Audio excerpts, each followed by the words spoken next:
What's up, Joe? Oh, he's not connected yet. Hi, What's up, Joe? Hey, how's it going? how are you? Good. How are you? I am doing well. How are you guys? Good to see both of you and another person that I don't know yet. Hi, I'm Amy. Nice to see you. Hey, Amy, nice to meet you. Big man Man, I I haven't seen know. you guys in a while. since Mayhem. Yeah, it was Mayhem. I saw you both at Mayhem, actually. Scott Ye- was not judging though. Like you were security, right, Scott? Yeah, yeah. I was a last minute decision to come down. So We Awesome. That was a fun comp. That was really fun. Yeah, that was really fun. I'm counting on you now to be like one of the head judges next time Mayhem has an actual event because you're kind of in there a lot. If you You between know, Rogue and the games, I mean, you should be like the honorary judge of the listen, facility. I'm just geographically lucky is what it boils down to. How far away are you from Cookville? Like 45 minutes. Oh wow, So, we've already hit is it, record, just so you know. And this What's stuff's that? too good. We've already hit record. Yeah, This stuff's too good, so we're just gonna keep rolling. yeah. Turn your mic up a little bit, Scott. Yeah, You're real can't low. hear you at all. yeah, I was going to say the same thing. I thought it was just me. Yeah. So, and Joe, what's the name of your affiliate? 3-star CrossFit. It's a play on the Tennessee state flag. There's 3 stars. And what town is that in? Lebanon, Tennessee. Lebanon, Tennessee. Okay. Cool. Well, if Yeah. we ever get out to Mayhem again, we'll have to come and give your place a visit too. Please do. Please do. There's been some famous people there already. Tia stopped by the other day. So, Very cool. yeah. That's because that you was guys are like best friends now, right? totally best friends. Yeah. You spend a whole weekend with somebody and you kind of develop a relationship. I mean, Yeah. that was one of the best parts is like the same thing happened, with Sam and Haley Haley. as well. It was cool. It's a different experience than what we're used to. Yeah. So to bring everybody up to speed, Joe Cotter, he started out as a volunteer judge, and Scott and I have known him for a little bit now through the events that we've done together. But Joe was Tia's judge for the Rogue Invitational, Yeah. and then Sam Cornier's judge for this recent stage of the CrossFit Games in Tennessee. So we And brought you on and to chat about it. and Sam worked out in Rich's barn. So Haley was performing at the same place. So Joe got to be a spectator for some of the event as well. That's so great.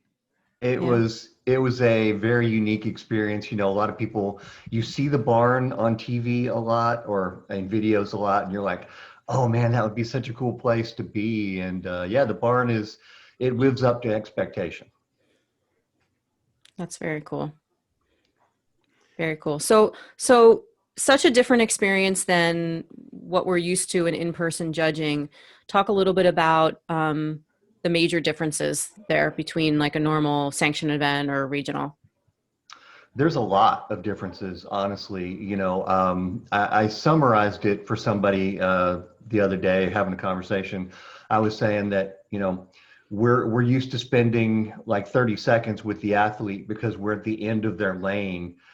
We typically get to shake their hand and introduce ourselves, and that's pretty much it. They're off and doing the workout, and we're counting or whatever. But this and also the Rogue virtual event were different in that I spent the greater part of a whole weekend with both of my athletes, and the interaction's totally different because you have the ability to walk through the event with them, and I gave Sam like all the things I was looking for, like squat depth here. I'm looking for you to lock out on your thruster, not jerk it, but press it. I'm looking for you to, do this and do that. Same thing with Tia. And so the experience is wholly different in an environment like this. And honestly, I wish we had more of a chance to interact with them.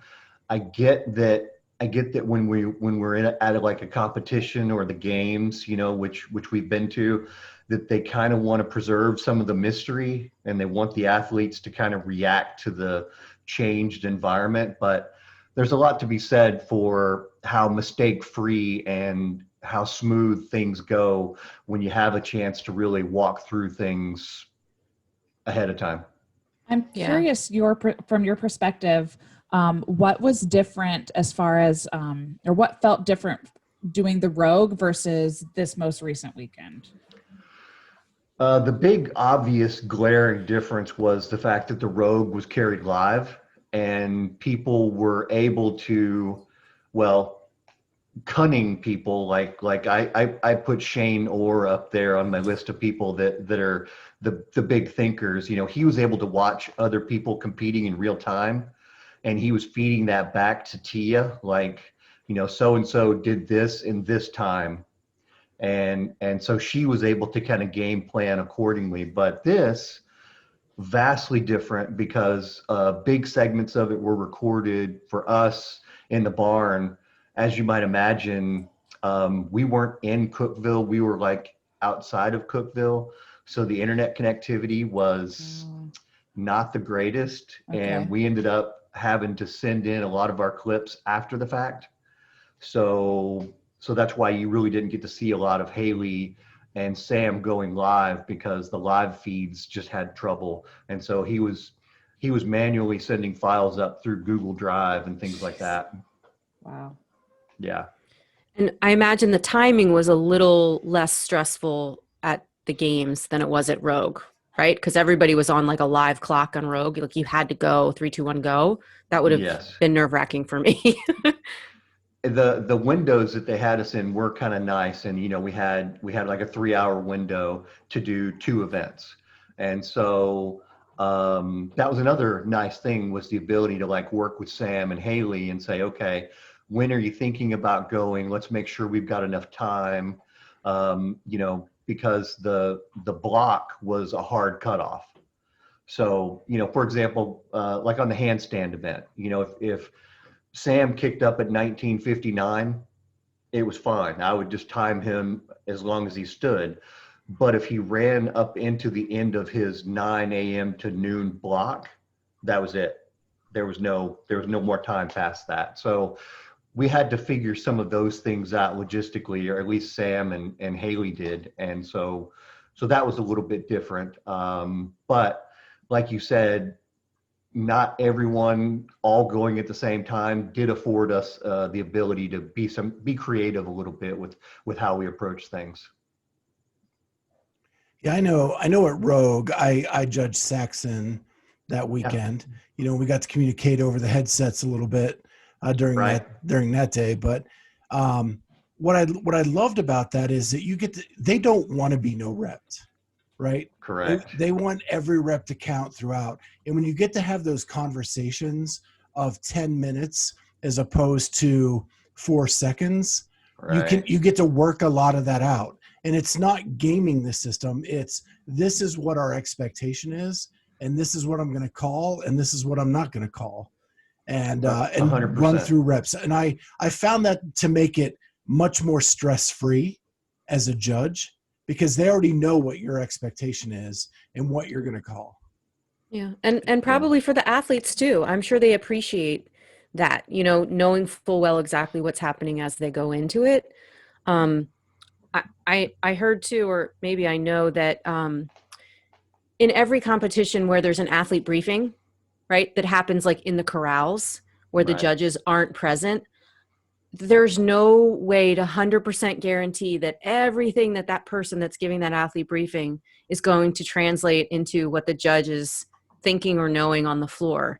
And this sort of just, it eliminates all of that sort of gray area. And it's like, I'm your judge. I'm telling you what you need to do.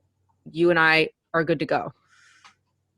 And I think Tia made the same kind of comment that you know, she made the comment professional judge, and I think that really meant more the ability to interact with somebody like in the way that you describe, because it makes things better for everybody. You know, I mean, I could tell Tia, for example, listen, when you stand up on this clean, don't drop it until I say it's good. We established that ahead of time. So she would get that clean up there and stand there, excuse me, until she heard me say good, and then she'd drop it, and we were all on the same page. Yeah. Yeah.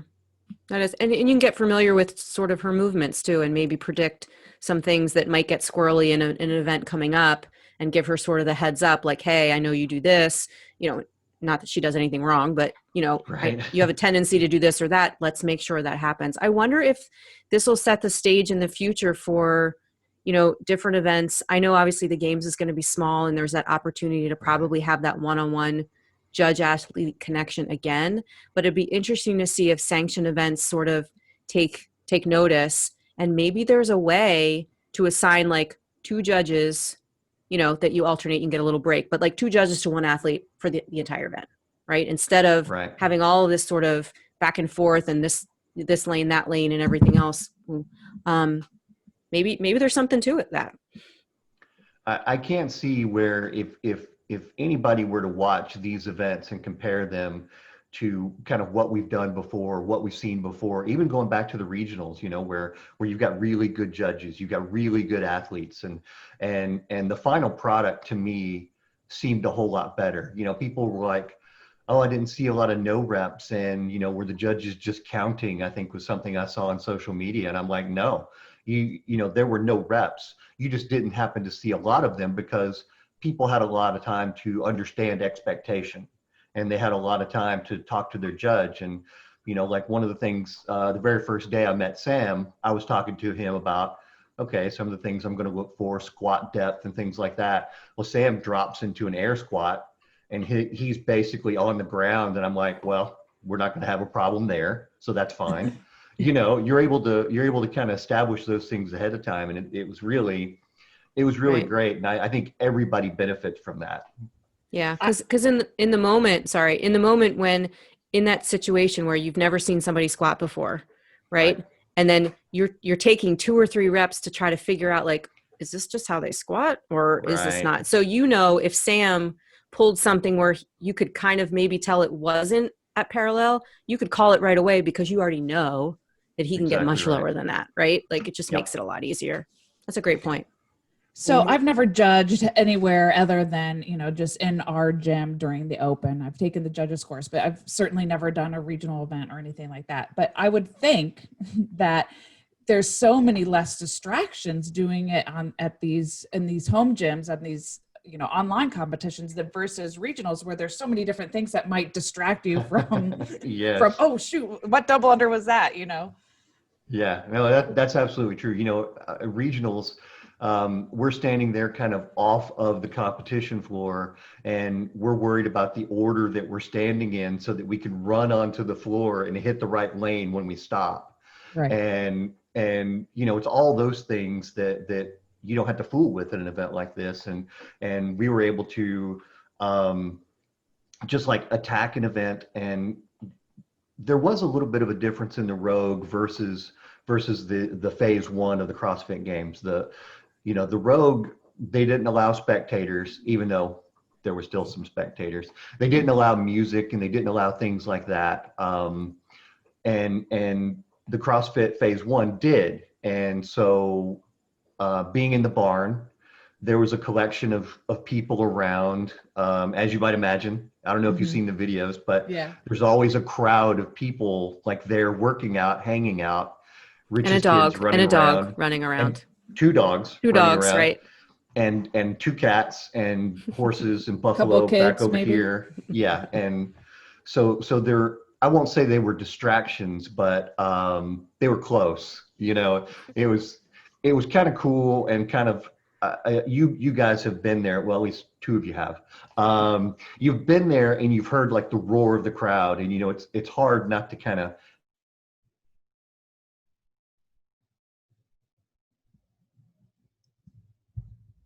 them to hit that rep, and that was definitely in abundance, I think, for both of these, for me personally as well. Yeah, I think you kind of like that roar of the crowd though sometimes. Oh yeah. That brings a lot of excitement when you get to judge those big events, and it makes you feel like you're on that big stage. But I also love the Rogue Invitational where it's more one-on-one time with the athlete. And the one thing that I really enjoyed is, yeah, I got to tell Saxon, this is what I expect. This is what you need to do. But he also had the opportunity to say, hey, I want to try this. Will you call it a rep or a no rep? Yeah. And I could say yes or no, or boy, that's really on the borderline, and you're going to be risking it if you do that. I had exactly the same experience, working. We had a day prior on both of these, both with the Rogue and with the CrossFit Games, to spend some time with the athlete and kind of walk through the events. And Tia and Sam were both the same way. Tia was like, okay, I'm thinking about just having the sandbag over here and just doing my squat with the sandbag up on this shoulder. It doesn't say I need to alternate, does it? And I was kind of flipping through the rules, like, nope, doesn't say anything about it. You keep it there if you want to keep it there. You swap it when you want to swap it. That's fine with me. And Sam, he had a question about the handstand push-ups. He's like, sometimes when I lock out, this arm over here doesn't quite look like it's locked out. And I'm like, all right, well, kick up and show me. I mean, he showed me and I'm like, that's not a problem. Right. We were able to, like you said, Scott, just work those things out ahead of time. I was comfortable that he wasn't trying to get away with anything. And he was comfortable that I was going to judge him on the extent of what he could do or what Tia could do. So, yeah, I agree. So when was your first judging experience? Oh my gosh. I've done the Open forever. I think all of us have done the Open, right? I did some regional and local kinds of things here in the Tennessee area, but my first big break was probably the 2017 regionals. That was the big stage that I hit for the first time, and I was a giant bundle of nerves. I think that's where I met you, Scott, for the first time. I think you were in Nashville. My first time judging was 18. Was it? I was working security in 17. I swear I thought I met you in 17, but okay. All right. But yeah, it was 17, and yeah, that was a great event too. So I've done the regionals as long as we had them. They sadly went away. Right. And now I've done 2 games, which is kind of cool. So and I did the Rogue Invitational up in Columbus. You didn't work that one, Scott, but as it turns out, I saw you in the Rogue store, Yes. just in passing just one day. So It was the day before. I was there getting swag to wear the next day. right. Yeah. And I think, Joe, that's where you and I met, was at Rogue correct. in Yep. 2019, right? Yeah. Yeah, we had Rob and Drake were our head judges, and man, that was a great event. Yeah. The whirlwind. Yes. Well, let's That's hope the we can thing. get back there to Columbus I for that event again. Well, I want to say a lot of us probably were signed up for that event before it got canceled. Yeah.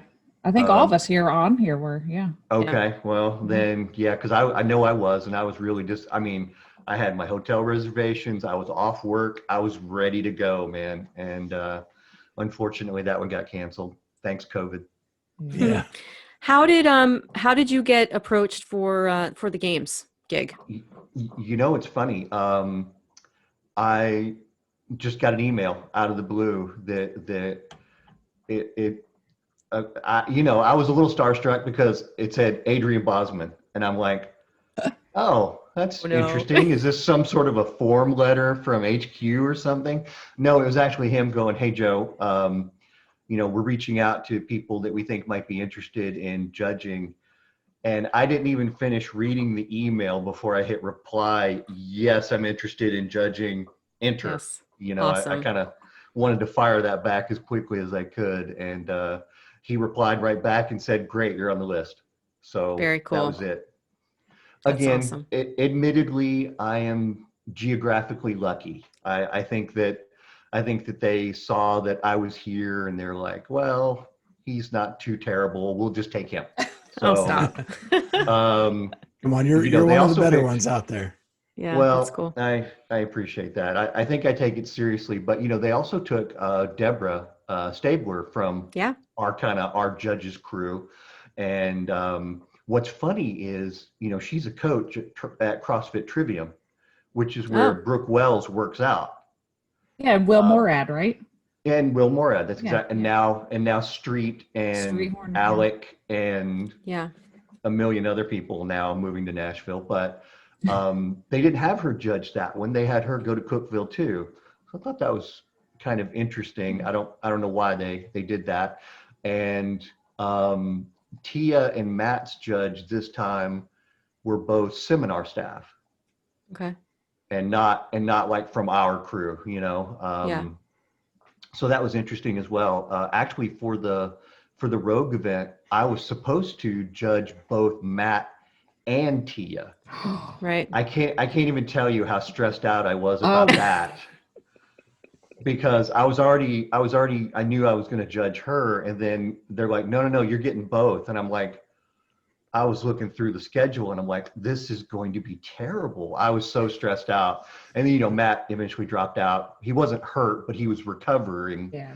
And so, yeah, that He ended up didn't need to being do okay. it, right? No, Yeah, yeah. I saw that on the list and I was like, oh my goodness, Yeah. Joe's going to work this weekend and he better Yeah. have 2 puke buckets because I told Tia after the fact, and Shane, or her husband, I'm like, I am so glad that Matt didn't compete, because I would have been a wreck, because I felt like that having those gaps between events really enabled me to kind of get my stuff together, Recover in a polite yourself. way of saying it. Yes, exactly. And Tia they would turn off the lights in there and she would like sleep between events. And that gave me the chance to like also kind of recover and eat a little bit and just not stress for a while. So yeah. So I have one more question for me, and then if the others have some.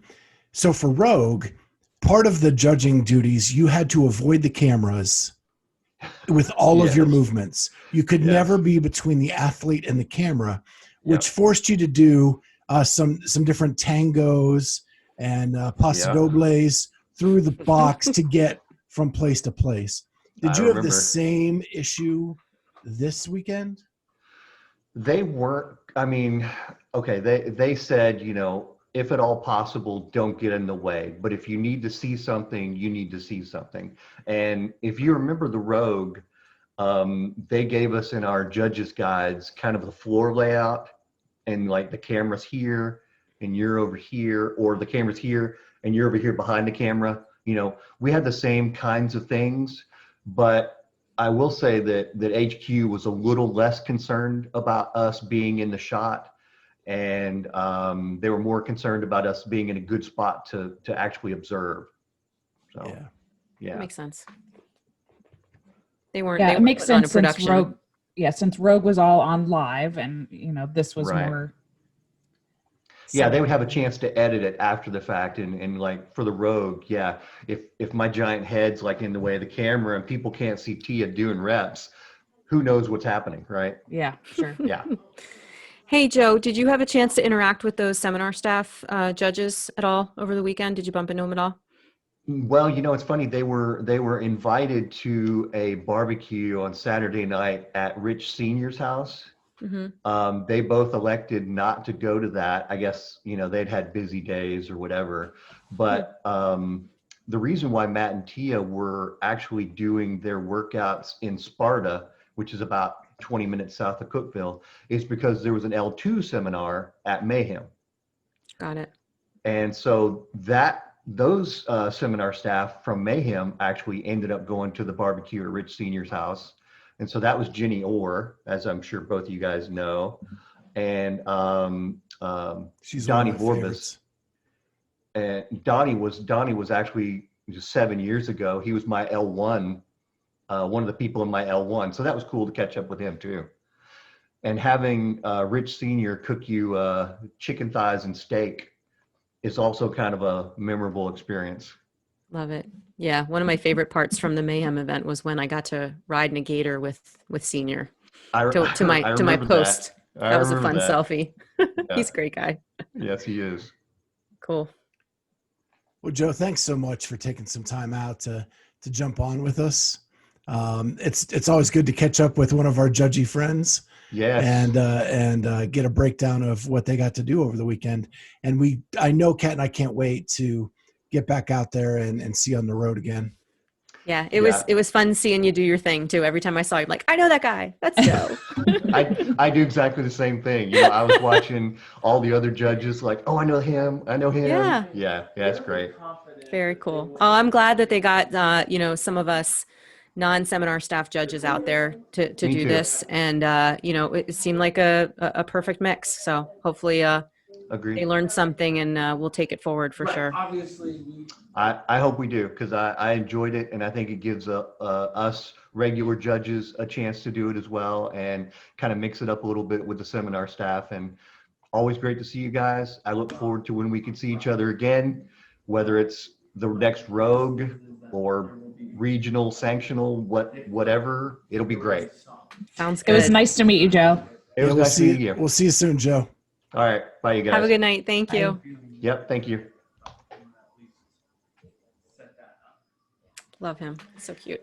Yeah, he's just an all around great guy. Yeah.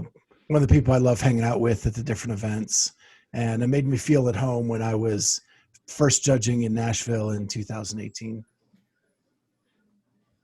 Good job. So we have a quick agenda to get through tonight. And first thing I want to talk about is our sponsor, RX Smart Gear. We want to thank them so much for being a sponsor. And I just want to look back at our first volume of Cat versus Amy Oh, and The Awful Annie okay. and Amy doing the Around the World in 80 Days with her jump rope. It's definitely a special trick. It is Mhm. very special. Yep, So, it's very special. So one thing we need to do is we want our listeners to know we're going to have Dave Newman on once a month to be able to ask him questions about jump rope technique. And so Amy has this spin to the left. Yeah, I think Yeah, it's to the left. that day it was a spin to the left. I'm gonna film it again, just the double unders. And so I have the footage Oh, from great. Amy's Awful Annie. We're going to put it on the screen and we're going to ask Dave, like, how can Amy correct this spin to the left? And why I'm putting that out is not to embarrass Amy, because I would I want to help. I would Yeah. never want to do that. Never embarrass me. Never take a jab. But I want to let our listeners know that if you have a question for Dave, make sure to DM us, comment below on either the YouTube or your podcast platform, so we can get those questions, or social media. We can get those questions to Dave, and then he can answer some of your questions live on the air, and you'll get feedback from the jump rope expert. And maybe it's not you, maybe it's the equipment. It's Right? definitely not. It's definitely me. It's not the equipment. But if it is the definitely- equipment and not you, you can save 15% oh, at RX Smart Gear I by see what you- using our discount code, Clydesdale15, all caps, and you can get 15% off your new gear, because maybe it's the gear, maybe it's the rope. You know, you need a new set of handles or a new rope without a kink in it. Yeah, maybe your rope's too long. Hey, Right. nobody wants a kinky rope. Nobody wants a kinky rope. So use that Clydesdale15, all caps, get 15% off everything in the store except for new releases and special editions. Everybody likes to save money too. So maybe Yes. that'll help your double unders. We're trying to help you any way we can with those double unders. I definitely need some assistance. Let's talk to him about triple unders too. Ooh, that's I exciting. got to get my doubles first. Baby steps. Easy. Baby steps. I didn't say I wanted to do them. I just wanted to talk about them. Yeah. There's All probably right. a rope for that. Yeah. So let's get to some news around the CrossFit world. And one thing I noticed this week, and I'm sure you guys did too, we're all CrossFit junkies. There is a butt ton of content out there right now. Hard to keep up with. Yeah, it's like anybody who has ever CrossFitted at the elite level has a video blog, a commentary site, and anything. And I just kind of wanted to, we kind of had a text string going last night, and I'm not going to name any names, Not going to name any names, but there's a lot of stuff to choose from, right? Mhm. And I think it's that time in CrossFit where everybody's trying to do their own thing. And so there's a boom of content. And now it's going to be survival of the fittest. Well, also, but I think people are excited because number one, we haven't had anything to talk about really. And now it's like, oh, we got this stuff to talk about. We all want to talk about it. Right. These 7 events are going to be programmed for the next 7 months at different gyms and different iterations. It's like we finally have some things to do and compare and talk about. It's been great. Well, and that's another thing. Like everybody's trying these events to say, this is Emily Rolfe did all the events to say, this is where I would place. Ricky Garrard did all of the events, and he would have placed 5th. I want him on the show so badly. If anyone knows Ricky, please, we have to interview him. Charlie would definitely show up if Ricky was on here. I have been hounding him on Instagram. It's the only way I know how. And Well, please, we'll get to it later, but we know a term of endearment we can use to get him on. yes, it's true. Well, I want him on here too, because a lot of people are taking shots at him for doing all the events. I don't have a problem with him doing them. Dave actually supported it. Right. Yeah. You know, a lot of people are taking shots at him. I don't have a problem with him doing it. I do have a problem with the way he ended it all with the finger salute and the FU to everyone.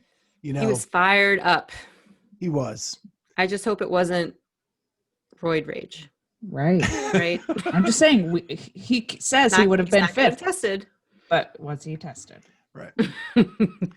But and then our boy Patrick, who is a frequent guest on the show, Patrick Clark, Two amazing scored interviews. the interviews with Tia and Matt, the winners of phase 1. And he got to witness probably the biggest surprise of the weekend. And that was Brooke Wells' 2nd place finish as he was covering CrossFit Trivium, where she did her stuff for Morning Chalk Up. A lot of the athletes are doing blogs talking about their weekend. So it's just a ton of stuff out there to like filter through. Our previous guests, Armin and Buttery Bros. Yeah. Yeah. Yeah, they did great. Armin is, I just love his brain. Oh, you two sound like twins. He's smart. I just like the more and more we get into this weird, whatever we're going through in CrossFit to get to whatever it's going to become, he just is that guy you can rely on to tell it like it is. He's not going to mince words. If he doesn't feel it's right, he's going to say it. And I really appreciate it, especially this weekend. Okay, listen, I need to just go off topic agenda real quick because you talked about Armin, but did you see him and Justin LaFranco going back and forth on Instagram Live of their workouts? I started to watch it and I couldn't get through it. Okay. Well, they were talking smack. And so afterwards, this was funny. He was like, well, after I just went up against the obese Justin LaFranco, because he was just joking that Justin gained, like 10 pounds or something over quarantine, which is just their back and forth was hilarious. I thought it was cute. What I did enjoy a lot is they did a Justin, Tommy, and Armin 3-way. Yeah. And Tommy and Armin talking about how all of the 10, except for Jeffrey Adler, are living in the United States. Mm-hmm. So Jeffrey Adler's the only person that they're going to need to smuggle in and bring him up through Taiwan. And Armin Tijuana. That's right. Up through Tijuana. And Armin said that this white pasty French Canadian is going to try to smuggle through the border. And Tommy's like, yeah, my people are going to be like, you're not like our normal customers. And Jeffrey would be like, oui, vivi, ça. French Canadian. Yep. It was cracking me up. The two of them going back and forth. Any comments about what you think of the content or?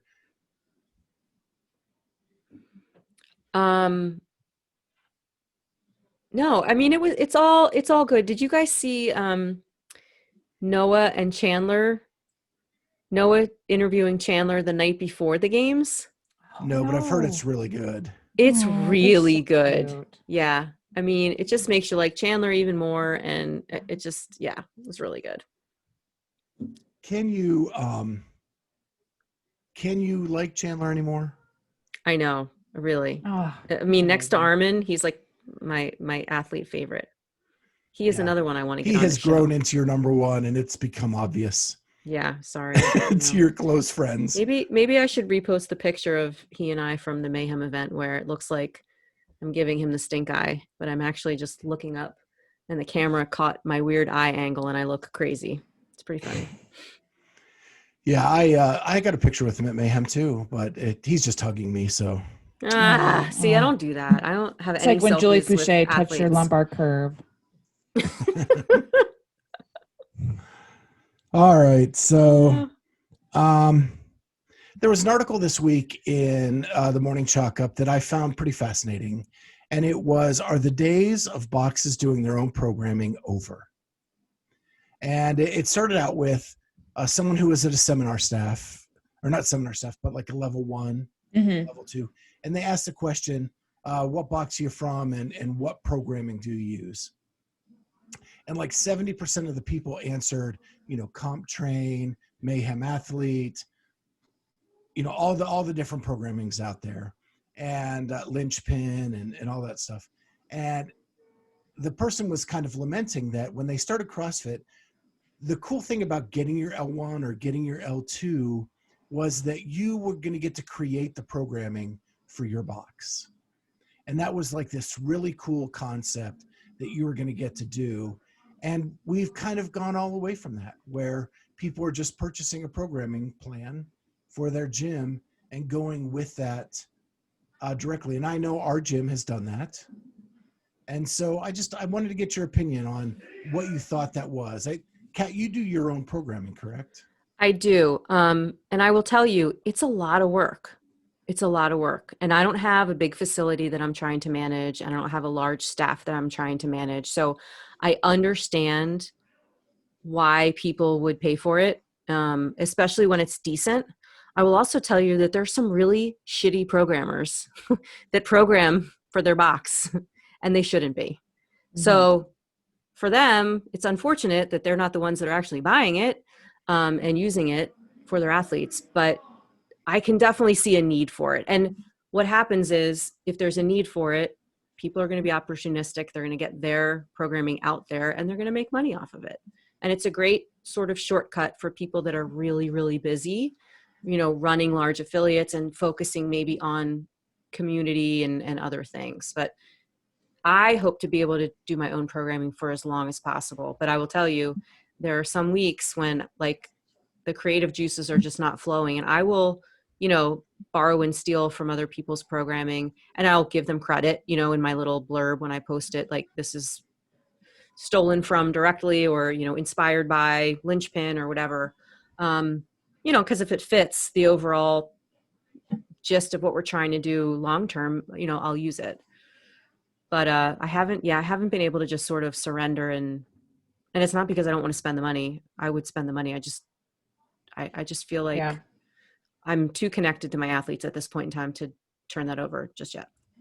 Well, I find it to be probably one of the most difficult things as far as being a coach is to do the programming. And it's not something that that I want to put energy into, because it's not something that I excel at. And so I feel that as a part-time coach, that I benefit best from following a program, being consistent.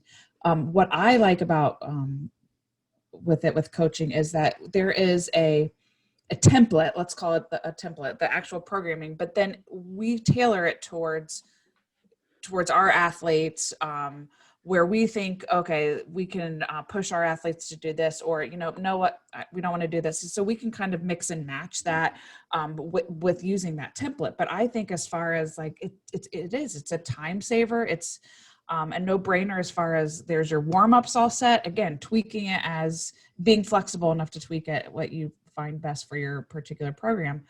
But I feel that I'm a better coach when I have that kind of already thought out for me with that. Mm-hmm.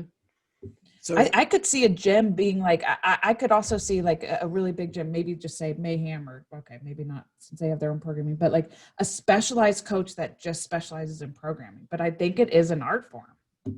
Yeah. It's not easy. No. I'm going to take a little bit of devil's advocate where I understand all of the concepts that you guys are talking about. Like, it is a huge time saver, and I get all of that.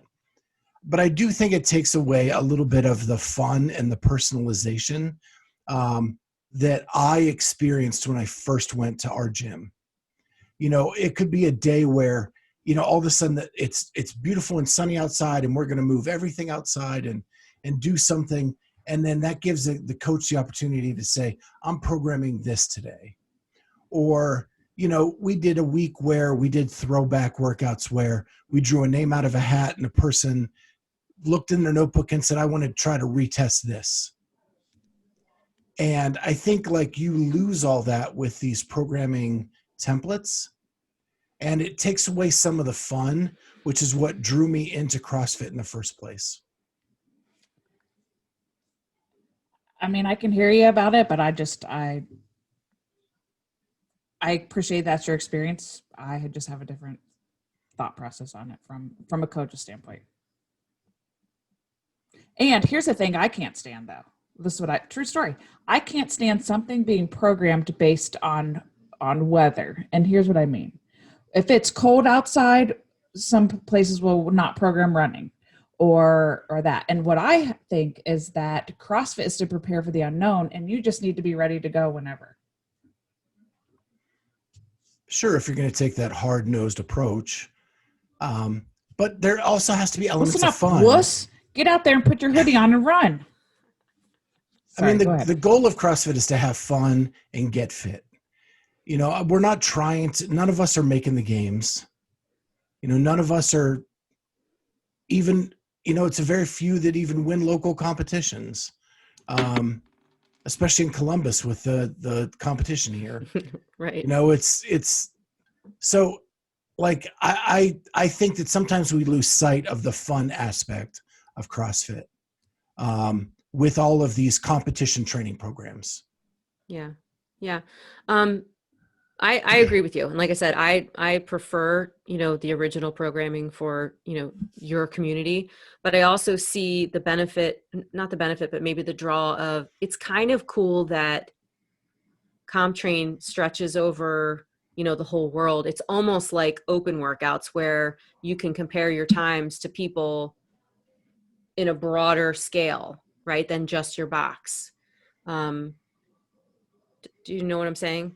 Like Amy, you and I, if my box followed CompTrain and yours did too, like we'd be doing the same workouts together, maybe a day apart or whatever, but we're in two different places, right? But we're friends. So that's another kind of cool piece of that, sort of having that universal programming. But again, yeah, I'm a traditionalist. I like to do my own stuff. And, you know, and my box is very different too. I don't, you know, I have way different philosophies on training that we could spend a whole episode on. All right. Well, let's move on, because we're not going to agree on this one. We're not. No, but I appreciate, Just teasing. So I heard this posed by Tommy Marquez, so I'm stealing it. I'll give him credit. Tommy Marquez brought up this question. So, well, it's a version of this question. So who is the fittest human ever? Is it Rich Froning, Matt Fraser, or Tia Claire Toomey? I say Matt. I say Matt. I say Tia. Ooh. Okay. I think Tia has been more dominant in her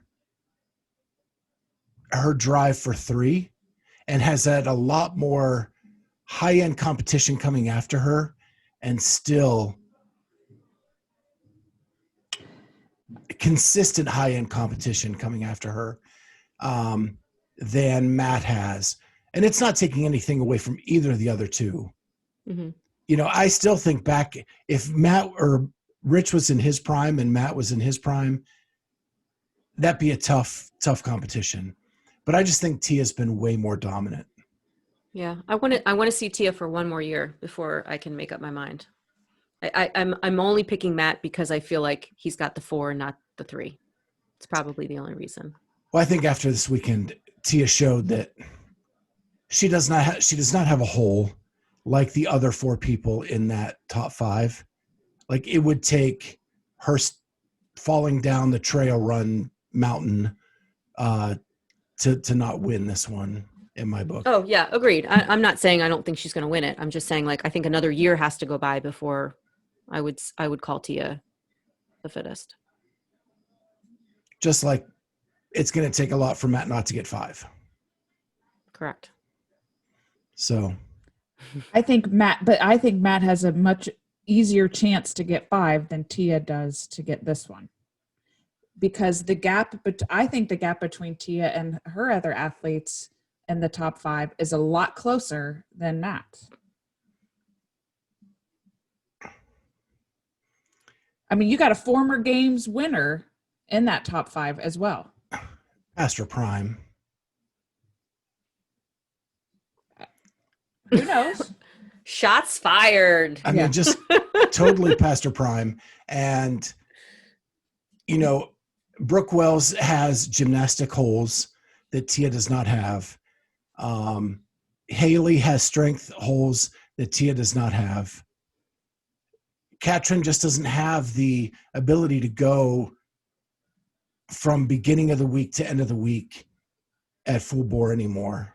What if they don't let Ben at the ranch? What will happen? Da, da, da. You are something. I'm Be just trouble.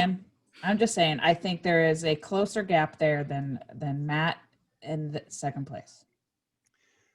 So let me ask you this. Who has won by the biggest margin, Matt or Tia, in the past? I think in a single games it's been Tia. In 18. Yeah, I think she did it last year again. She broke Yeah. her own record. That's an interesting question. The world may never know. Yeah, and they train together. That's insane. I mean, so last little question I have for you, and we've talked about it a little bit over the weekend, but I've heard more commentary on this.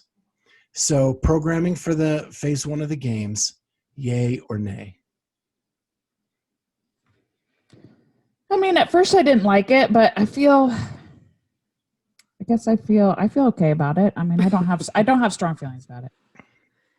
I think that the 2 fittest people moved on, but I'm not sure that the 2nd, 3rd, 4th, and 5th people moved on. I would have liked to have seen, and granted, the more I see the workouts, the more I like them. Mm-hmm.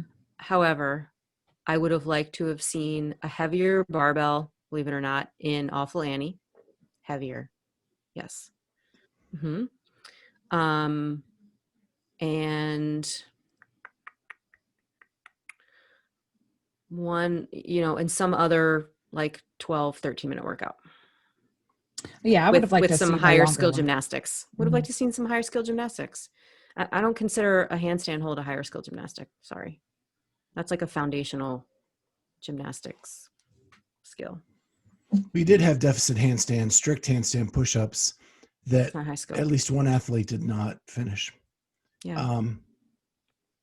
I watched Talking Elite Fitness with Pat Sherwood, and they kind of geeked out and let him talk about each event throughout. And he kind of swayed me in because he explained all the reasoning behind each element of every workout. Yeah, because it's Pat Sherwood. Like he makes everything. I mean, and rightfully so. Yeah, he turns it into a very scientific, this flexion and this, open hip and power, Right. blah blah blah. Yeah, it's great. Yeah, I agree. It made me like them a little more. And like the Awful Annie, the key was the drag rope. Right. He's like, that thing is brutal. And like because he said RX gave him one, and he tried it once, and it's been hanging on his wall ever since because it is that brutal. Yeah. I tried one at the MFC, and I did like 3 mess ups and then just kindly put it back on the table and walked away. Yeah, But now I want one. I don't. So end of the weekend, yay or nay? Yay. I'm still nay. I'm going to go yay. We can still be friends. That's good. That's the only thing Amy and I have agreed on this whole It's podcast. true. That's true. So- It's not very often that we agree on that. So now just a couple little promotional things. Kat and I recorded another episode of Beyond the Journal. It released this week. It's a really good story. It is about a woman, Trisha Roth, and her son, Bronson, who was born with a traumatic brain injury and needs basically 24-hour care.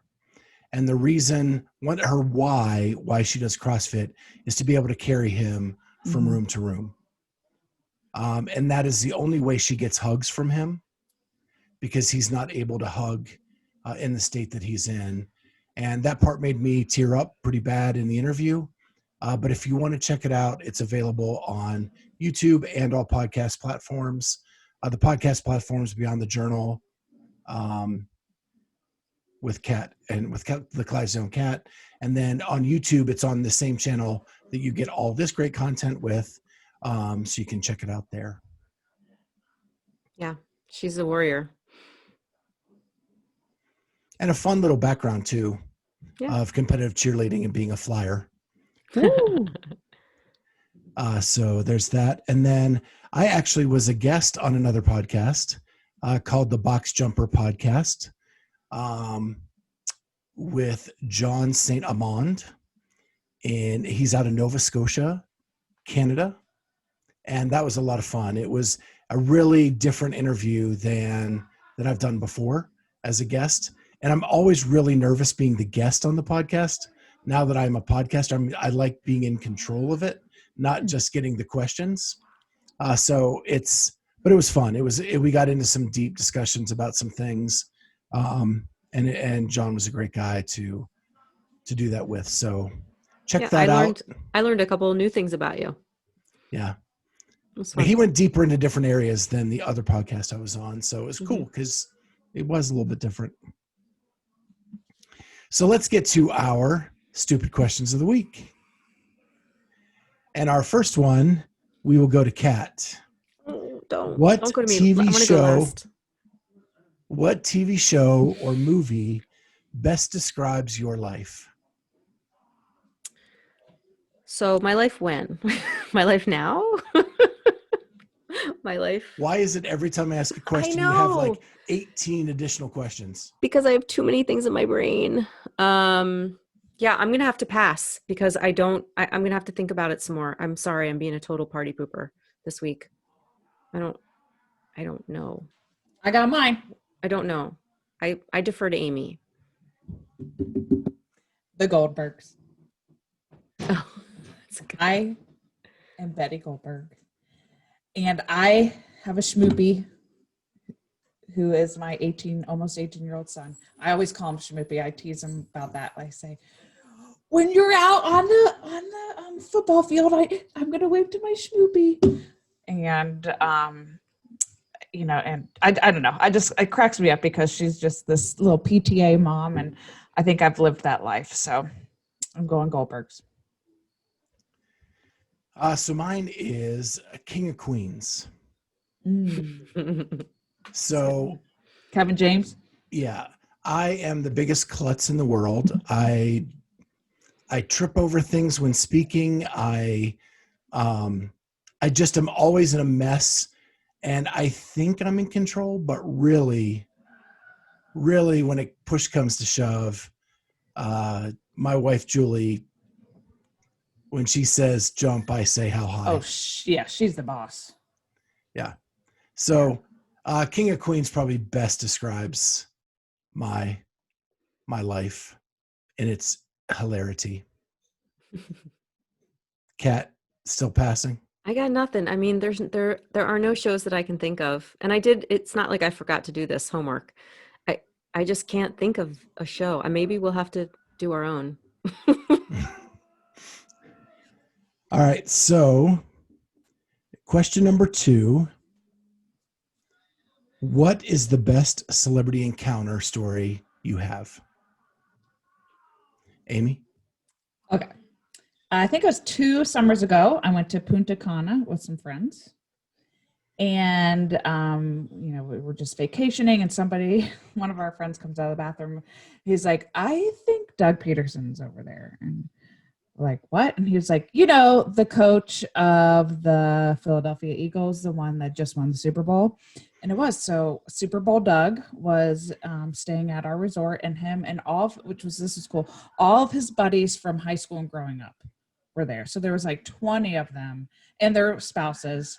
And so we partied with DP, Super Bowl Doug, during Punta Cana vacation. I remember the pictures. Yeah. Kat?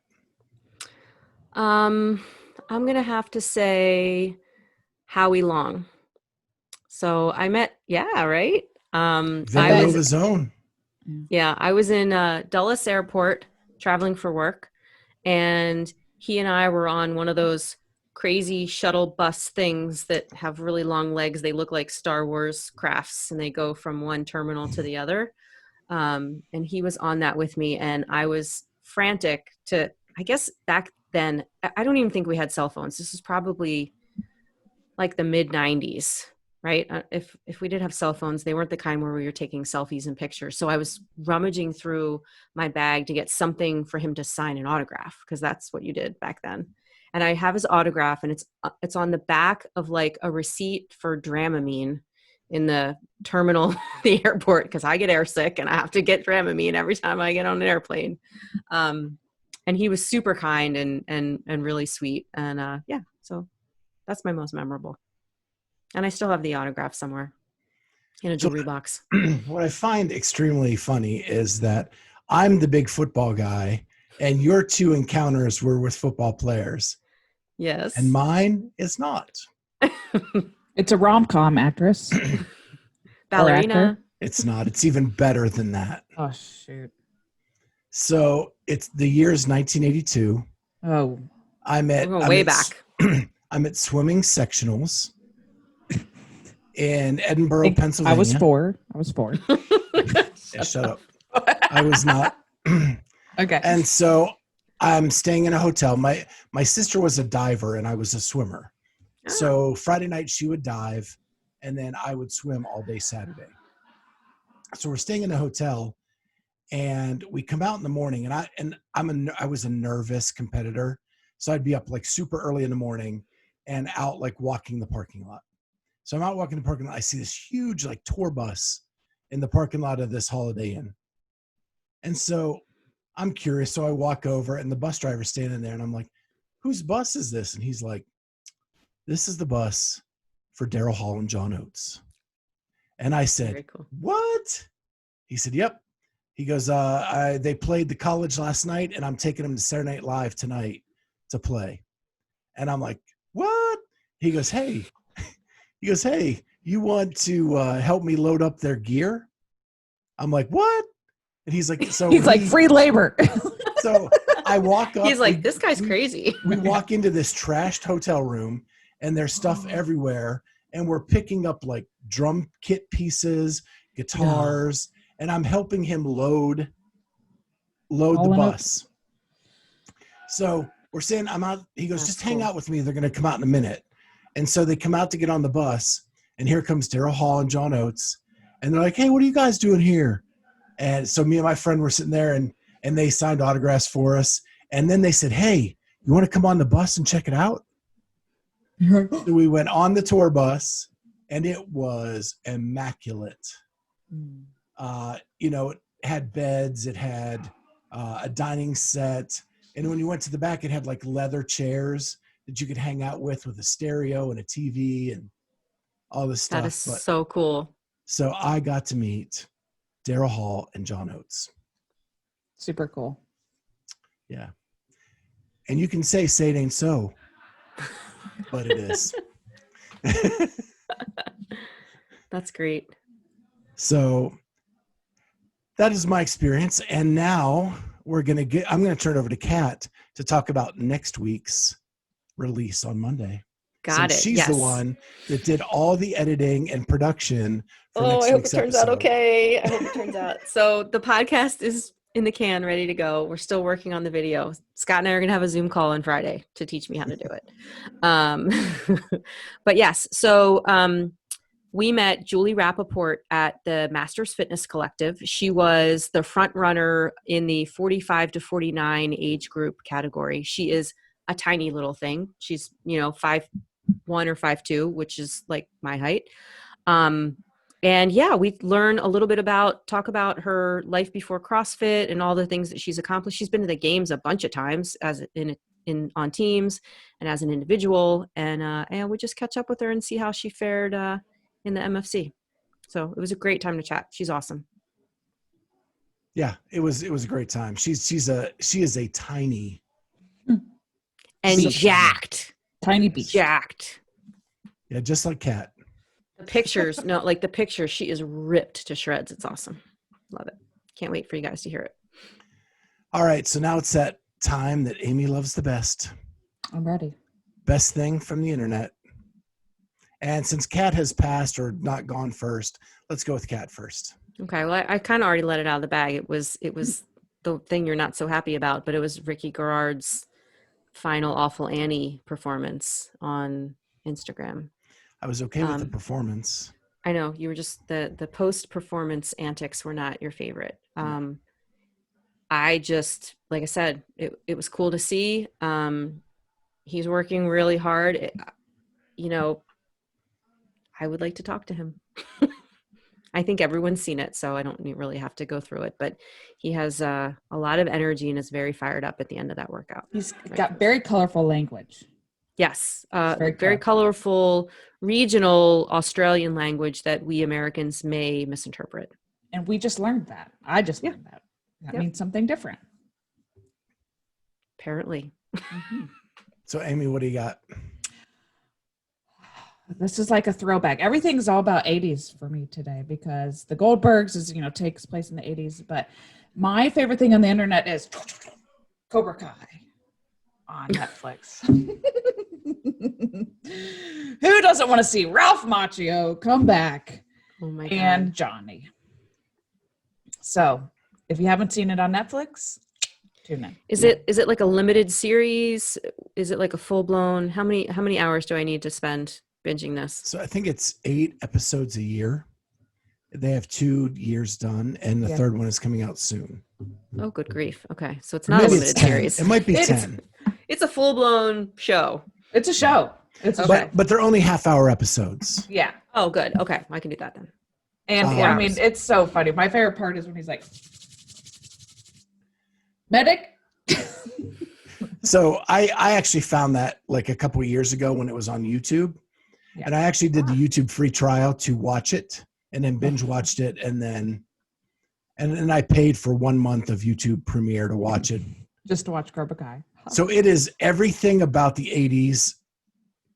And it is so cheesy, and they lean into every bit of it. Yeah. They don't shy away from it. They don't try to be cool. I love it. They lean into the whole vibe. Is there a Mr. Miyagi? There isn't. No.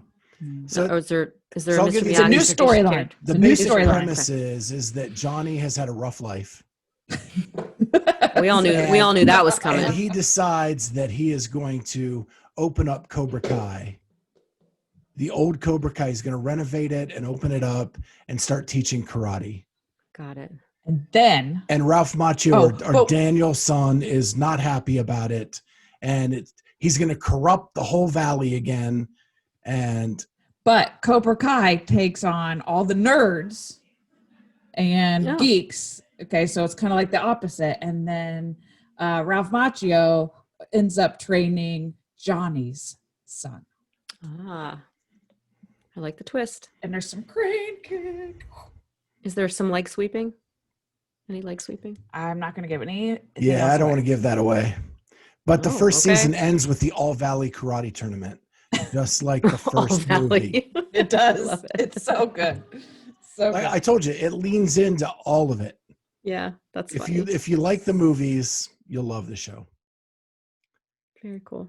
So my favorite thing from the internet is my girl, Christy Aramo and Patrick, and their breakdown of their experience over the weekend. And I was really happy for her because, you know, she's our hometown little hero. And I say little because she's not very big, you know, just down the street. And they've always been so welcoming when Amy and I have gone to like work out there, and so cool. And for her to hold on in a competition and finish top 10 with no big run, no big swim, that was phenomenal for her. And she finished, I think, 9th in the front squat, which is incredible. 281. And so she breaks it all down. She did not say that the programming was great throughout. She was pretty open and honest about her feelings. She thought the handstand hold was stupid. Mm-hmm. I did think that was really stupid. And, but she wasn't afraid to say it. And they're just about to hit 50,000 subscribers on YouTube, or just under that, which is incredible. And I'm just so happy for her. And her and Patrick both did a great job breaking down the weekend, and really embraced how much fun it was to be able to do it with their community, and not have them, and not to have them have to watch it on TV or whatever, but they could hang out there. And they had like a little pizza party afterwards. They said the only bad thing was they had to wait 4 hours for the update show. So it was kind of anticlimactic. They're eating pizza and they don't even know where she's at, where she's finished. And then, yeah. But that was my favorite thing from the internet.